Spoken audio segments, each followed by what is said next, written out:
കാശിയാണ് രാവിലെ കണ്ണുകൾ ആദ്യം തുറന്നത്. അവന് തലയ്ക്ക് നല്ല ഭാരം തോന്നി. ഒപ്പം താൻ ബെഡിൻ്റെ പുറത്തല്ല, മറ്റെന്തോ ഒന്നിൻ്റെ പുറത്താണ് തൻ്റെ പകുതി ശരീരം എന്നറിഞ്ഞതും അവൻ തലയൊന്ന് കുടഞ്ഞുകൊണ്ട് മിഴികൾ ബെഡിലേക്ക് ഊന്നി. അവിടെ തനിക്ക് മുന്നിൽ വിവസ്ത്രയായി കിടക്കുന്ന പാർവതിയെ കണ്ടതും തന്നെ അവൻ അവൾക്ക് മീതിൽ നിന്നും ചാടി എഴുന്നേറ്റ് അടുത്ത് കിടന്ന ബെഡ്ഷീറ്റ് എടുത്തൊടുത്തു. ഒപ്പം തലയ്ക്ക് കരങ്ങൾ വെച്ച് പോയി ശക്തിയായി. ഒപ്പം തന്നെ അവൻ ദേഷ്യത്തിൽ അവിടെയുള്ള ടേബിൾ ആഞ്ഞിടിക്കുമ്പോൾ അതിൻ്റെ മീതെ ഇരുന്ന ഫ്ലവർ ബോട്ടിലും ബുക്സ് ഫയൽസ് എല്ലാം നിലത്തേക്ക് വലിയ ശബ്ദത്തോടെ ചിതറി വീണു. നിലത്ത് എന്തോ വീഴുന്ന ശബ്ദം കേട്ടാണ് പാർവതി കണ്ണുകൾ തുറന്നത്. ആദ്യം അവളുടെ കണ്ണുകൾ നാണത്തോടെ ബെഡിൻ്റെ സൈഡിലേക്ക് കാശി തിരിഞ്ഞു. എന്നാൽ അവിടെ അവനെ കാണാതെ വന്നതും അവൾ മുന്നിലേക്ക് കണ്ണുകൾ നീട്ടി. അവിടെ തന്നെ ഉറ്റുനോക്കി നിൽക്കുന്ന കാശി. അവൾ അപ്പോഴാണ് അവളുടെ അപ്പോഴത്തെ അവസ്ഥ പോലും ഓർത്തെടുത്തത്. അവൾ നാണത്തോടെ ബെഡ്ഷീറ്റ് കൊണ്ട് ദേഹം മറച്ചു പിടിച്ചുകൊണ്ട് ഇടാനുള്ള ഡ്രസ്സും എടുത്ത് ബാത്റൂമിൽ കയറി. ഈ സമയം കാശി വന്ന് ബെഡിൽ തലക്ക് കരങ്ങൾ കുത്തിയിരുന്നു.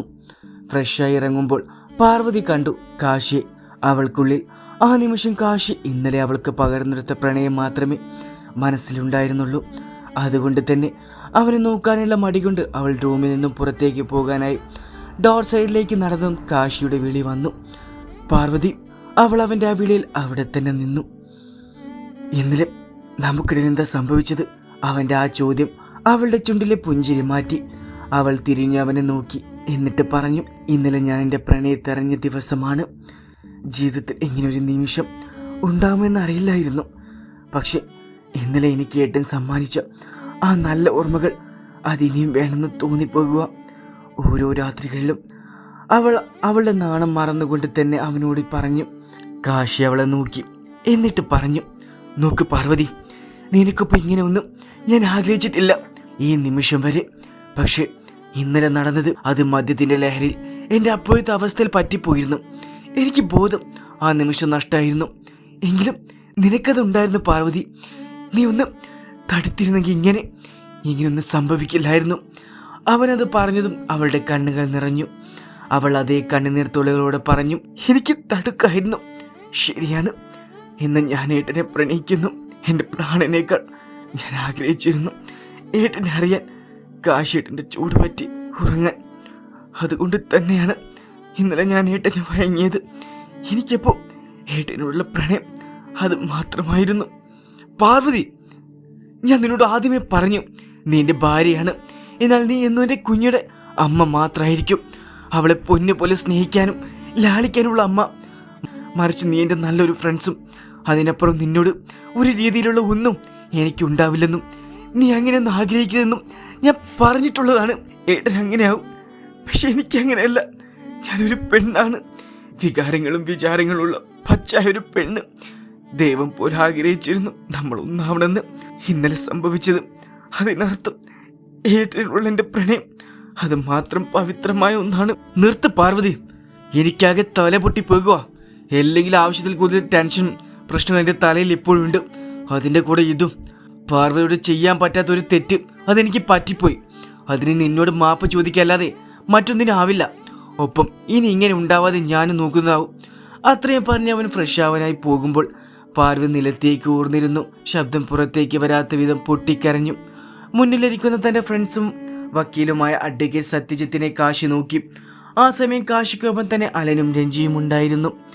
ജിത്ത്, എനിക്ക് എൻ്റെ മോളെ നഷ്ടമാവാൻ പാടില്ല. കാശി, ഞാനാ പറയുന്നത്. കുഞ്ഞ് നിനക്ക് ഒരിക്കലും നഷ്ടമാവില്ല. ഇതെൻ്റെ ഉറപ്പാണ്. പിന്നെ കുഞ്ഞ് അവർക്ക് കിട്ടാൻ എന്ത് നാറേ കളികളും കോടതിയിൽ കളിച്ചെന്നിരിക്കും. കോടതിയിൽ തെറ്റുകാരനാക്കാനും നോക്കിയെന്നിരിക്കും. അവിടെ നീ സ്ട്രോങ് ആയിരിക്കണം. കാരണം അവർക്കറിയാം നിന്റെ ഏറ്റവും വലിയ ബലഹീനത കുഞ്ഞാണെന്ന്. കുഞ്ഞെ വിട്ടുകൊടുത്തുള്ള ഒന്നിനും ഈ കാശി നിൽക്കില്ല. അവരെന്തൊക്കെ തന്ത്രം നിരത്തിയാലും ശരി. തൽക്കാലം നീ ഈ പെറ്റീഷൻ നമുക്ക് കോടതിയിൽ ഫയൽ ചെയ്യാനായി ഇവിടെ ഒരു ഒപ്പിട്. ബാക്കി ഞാൻ നോക്കിക്കോളാം. പിന്നെ മിക്കവാറും നിന്നെയും വൈകിയും വെച്ച് ഈ മാസം തന്നെ ആദ്യത്തെ സ്റ്റിയറിംഗ് നടത്താൻ ചാൻസ് ഉണ്ട്. ഞാൻ എന്തിനും തയ്യാറാ. നീ പറഞ്ഞാൽ മതി എന്തുണ്ടെങ്കിലും. ഓക്കെ. അത്രയും പറഞ്ഞ് കാശി പുറത്തേക്ക് വരുമ്പോൾ അവൻ്റെ പിന്നാലെ തന്നെ രഞ്ജിയും അലനും വന്നു. കാർ പാർക്കിങ്ങിലെത്തിയതും തന്നെ രഞ്ജി പറഞ്ഞു, കാശി, നിനക്ക് എന്തെങ്കിലും പ്ലാൻ ഉണ്ടോ? ഉണ്ട്. രഞ്ജിയും അലനും കാശിയെ ഒന്ന് നോക്കി. നമുക്ക് വിശ്വാസമുള്ള വൈകിയുടെയും ഭീമിൻ്റെയും ഒരേ നീക്കങ്ങൾ പറ്റിയ വ്യക്തമായി മനസ്സിലാക്കാൻ കഴിയുന്ന ഒരാൾ, അങ്ങനെ ഒരാളെ വേണം. അങ്ങനെ ഒരാളെന്ന് പറയുമ്പോൾ അലൻ പറഞ്ഞു, സ്ത്രീ അല്ലെങ്കിൽ പുരുഷനായാലും, പക്ഷെ അവർക്ക് നമ്മൾ അയക്കുന്നവരെ വിശ്വാസമാവണം. അങ്ങനെയാണെങ്കിൽ ഒരാളുണ്ട്, എൻ്റെ അച്ഛൻ്റെ റിലേറ്റീവ്സ് ഒരാളാണ്. ആളെ പ്രൈവറ്റ് ഡിറ്റക്റ്റീവാണ്. വേഷന്മാരെ പലയിടത്തും ചെന്ന് ഓരോന്ന് കണ്ടുപിടിക്കുക. അവളുടെ ഹസ്ബൻഡും ഉണ്ട്. രണ്ടുപേരും കൂടെ തന്നെ നടത്തുന്നതാ. ഏൽപ്പിക്കുന്ന കാര്യം അതുപോലെ ചെയ്യും, ഏത് രീതിയിലായാലും. അലൻ പറഞ്ഞു, എങ്കിൽ അവർ ഇപ്പോൾ തന്നെ വിളിക്കും, എന്നിട്ട് നമ്മൾ കാണാൻ വരുന്ന കാര്യം പറ. ഓക്കെ ആഷി. അത്രയും പറഞ്ഞ് അലൻ ഫോൺ എടുത്ത് ചെവിയോട് വെക്കുമ്പോൾ കാശി പലതും കണക്ക് കൂട്ടുകയായിരുന്നു. അലൻ ഫോൺ കട്ടാക്കിക്കൊണ്ട് പറഞ്ഞു, അവർ വീട്ടിലുണ്ട്, നമ്മളോട് ചെല്ലാൻ പറഞ്ഞു. ബട്ട് കാശി, ഒരു പ്രശ്നമുണ്ട്. എന്ത് പ്രശ്നം? അവർ താമസിക്കുന്ന ചെന്നൈ, അവിടെയാ. കുഞ്ഞി എവിടെ ആക്കിയിട്ട് നമ്മൾ എങ്ങനെ പോകും? അതിന് കുഞ്ഞി എവിടെ ആക്കിയിട്ട് ആര് പോകുന്നു? മോളെയും കൊണ്ട് തന്നെ പോകും നമ്മൾ. തൽക്കാലം ഇതിന് വേണ്ടിയാണ് പോകുന്നതെന്ന് നമ്മളല്ലാതെ വേറെ ആരും അറിയണ്ട. ആവശ്യം നമ്മുടെ ആവുമ്പോൾ ദൂരം അത് പ്രശ്നമല്ല ഈ കാശിക്ക്. മോളെ കൂടെ കൊണ്ടുപോകൂടെ കാശി നിനക്ക്? കുഞ്ഞി നീ ഇല്ലെങ്കിൽ അവൾക്കത് വിഷമാവില്ലേ? ഉറങ്ങിക്കിടക്കുന്ന കുഞ്ഞിയെടുത്ത് തോളിയിട്ടുകൊണ്ട് 2 ദിവസം ഡ്രസ്സ് പാക്ക് ചെയ്തു ഇറങ്ങുന്ന കാശിയെ നിറമകളുടെ നോക്കി നിൽക്കുന്ന പാറുവിനെ കണ്ടപ്പോൾ റീണുവക്ക് പോലും സഹിക്കാൻ കഴിഞ്ഞില്ല. അവർ കാശിയെ നോക്കി പറഞ്ഞു, അതിനവളിവിടെ ഒറ്റയ്ക്കല്ലല്ലോ. അമ്മയും അച്ഛനും മുത്തശ്ശിയും കാർത്തയും കാവ്യം സ്റ്റെല്ലയും ചെറിയമ്മയും രോഹിത് രശ്മി എല്ലാവരും തന്നെയില്ലേ. ഞങ്ങളെപ്പോലെ ആവുമോ മോൾക്ക് നീയും കുഞ്ഞും? അമ്മയോട് തർക്കിച്ച് നിൽക്കാൻ സമയമില്ല, ഇനി നിന്നാൽ ലേറ്റാവും. അത്രയും പറഞ്ഞ് കാശി കുഞ്ഞിനെയും കൊണ്ട് പോകുമ്പോൾ പാറു പിന്നിലായി തന്നെ ചെന്നു. അവിടെ കാർ ഗേറ്റ് കടന്ന് പുറത്തേക്ക് പോകുമ്പോൾ അവൾ അതുവരെ അതിൻ്റെ പിന്നാലെ ചെന്നു. ഒരു നിമിഷം കണ്ടു നിന്ന് എല്ലാവരും സങ്കടം നിറച്ചു. ഗേറ്റിന് മുന്നിൽ നിന്ന് കരയുന്നവളുടെ തോളിൽ കാവ്യ കരങ്ങൾ പതിപ്പിച്ചു. ഏട്ടത്തി. കാവ്യയുടെ വിളിയിൽ കണ്ണീരോട് അവളെ കെട്ടിപ്പിടിച്ച് കരഞ്ഞിരുന്നു പാർവതി. ആ സമയം റീണയും സ്റ്റെല്ലയും അവളുടെ അടുത്തേക്ക് വന്നു. മോൾ ഇങ്ങനെ കരയല്ലേ, ഒരു വഴിക്ക് പ്രിയപ്പെട്ടവർ പോകുമ്പോൾ ഇങ്ങനെ കരയാൻ പാടില്ല, അറിയില്ലേ മോൾക്ക്? അവൾ വേഗം കണ്ണീർ തുറച്ചുകൊണ്ട് പറഞ്ഞു. പെട്ടെന്ന് കുഞ്ഞിനെയും കൊണ്ട് കാശിട്ടം പോയപ്പോൾ ഒറ്റയ്ക്കായപ്പോലൊരു തോന്നല്. അതാ. ചേച്ചി ഒറ്റയ്ക്കാക്കി നമ്മൾ വിടുമോ? ഞങ്ങളൊക്കെ ഇല്ലേ, 2 ദിവസത്തെ കാര്യല്ലേ, അതിതാന്ന് പറഞ്ഞേ പോകും അല്ല അമ്മേ? അത് തന്നെ. പിന്നെ ഇവിടെ ഇരുന്ന് ഓരോന്നോർത്ത് സങ്കടം തോന്നുന്നുണ്ടെങ്കിൽ ഒരു കാര്യം ചെയ്യും, ഇവളെയും വിളിച്ച് അമ്പലത്തിലേക്ക് പോയി പുറത്തേക്ക് പോയി വാ. അപ്പം മോളുടെ മൈൻഡും മാറും. ഇവിടെ വന്നിട്ട് കാശിക്കൊപ്പവും പിന്നെ കാർത്തിക്കും കുഞ്ഞിക്കും ദേവനുമല്ലേ മോള് പുറത്തു പോയിട്ടുള്ളൂ. അതിനവളൊന്ന് മൂളി. എന്തായാലും ദേവുമോളെയും കൂട്ടിക്കും. വേണമെങ്കിൽ കാർത്തിയോട് പറഞ്ഞാൽ മതി, നിങ്ങൾക്ക് എവിടെ പോകണം അവിടെ കൊണ്ടാക്കും. ഓ വേണ്ട, അവൻ്റെ പുണ്യപ്രവൃത്തി ഈ കാര്യത്തിൽ വേണ്ട. എൻ്റെ ഏട്ടനാണെങ്കിലും ആ കാലൻ അവളെയും കൊണ്ട് ചുറ്റാൻ പോകും നമ്മളെ എവിടെയെങ്കിലും ആക്കിയിട്ട്. പിന്നെ ആ 2 തപ്പി നടക്കലാവും ഏട്ടത്തിയുടെയും എൻ്റെയും പണി. അതുകൊണ്ട് അവൻ വേണ്ട. നമ്മൾ പോകുന്ന കാര്യം പറയണ്ട, ദേ വരുന്നെങ്കിൽ വന്നോട്ടെ, അവൻ വേണ്ട. നിങ്ങളുടെ ഇഷ്ടം പോലെ. പിന്നൊരു കാര്യം, മോളെ മാത്രം സങ്കടപ്പെടുത്തരുത്. അങ്ങനെയുള്ള ഒന്നും ഉണ്ടാവാൻ പാടില്ല. അതമ്മ പറഞ്ഞു തരണ്ട, എനിക്കറിയില്ലേ. അറിഞ്ഞാൽ മതി. ഈ സമയം കാശിയുടെ നെഞ്ചിൽ പറ്റിച്ചേർന്ന് കിടന്നുറങ്ങുകയായിരുന്ന കുഞ്ഞി. കാശി അവളെ നെഞ്ചോട് കൂടുതൽ ചേർത്ത് പിടിച്ചു. അലനാണ് ഡ്രൈവിംഗ്. രഞ്ജി അലൻ്റെ അടുത്തുള്ള സീറ്റിലിരിപ്പുണ്ട്. അവർ 2 പേരും പിന്നിലേക്ക് നോക്കുമ്പോൾ കണ്ടു കുഞ്ഞെ ചേർത്ത് പിടിച്ച് പിൻസീറ്റിൽ തല ചായച്ചു വെച്ചിരിക്കുന്ന കാശി. ആ നിമിഷം കാശിയുടെ കണ്ണുകൾ നിറഞ്ഞിരുന്നു. കുഞ്ഞിയുമായി ചെന്നൈ എത്തുമ്പോൾ പുലർച്ചെയായിരുന്നു. അപ്പോഴും കുഞ്ഞ് നല്ല ഉറക്കമായിരുന്നു. തൽക്കാലം ഒന്ന് ഫ്രഷ് ആവാനായി അവർ ഹോട്ടലിലെ 2 മുറിയെടുത്തു. രഞ്ജിയും അലനും ഒരു റൂമിലും കുഞ്ഞിയും കാശിയും മറ്റോ റൂമിലും. കാശി ഫ്രഷായി വരുമ്പോൾ ബെഡിൽ കണ്ണുകൾ തിരുമ്മി ചുറ്റും അമ്പരപ്പോടെ നോക്കുന്ന കുഞ്ഞിയാണ് കണ്ടത്.